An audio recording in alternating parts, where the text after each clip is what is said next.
My name is Jim Garamone.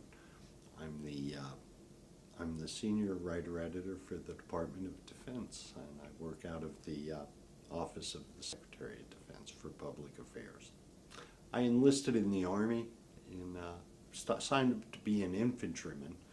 I got hurt, and the Army offered me the opportunity to be a reporter.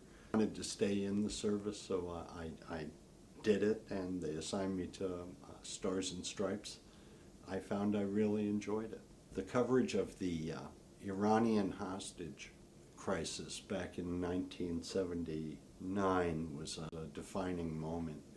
I had been in Tehran just 2 weeks before the hostages were taken at the U.S. Embassy. Following that story through the entire process was a transformative sort of experience. I've been in my current job for 32 years, but I'm pretty much at the top of the food chain for reporters in the Department of Defense. And I've learned actually that it's always more important to talk to people. You get a better sense of the person and a better sense of the story if you're actually dealing with people. Don't be locked in by what people say. Because you have different ways. Every person has a different way of telling a story.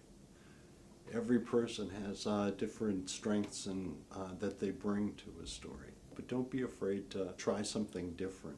Your voice can be important and can be motivating. While I've spent a lifetime covering the Department of Defense, the one thing that it has convinced me is how important, from every soldier, sailor, airman, or Marine I've spoken to, how important they feel having a free press is. You can't really have one without the other. Where people are putting the press under attack right now, I think that's a mistake. There are times when the press isn't doing their job, and we find out later we regret it. I think it's important that young people do look at this as a profession and try to enter it.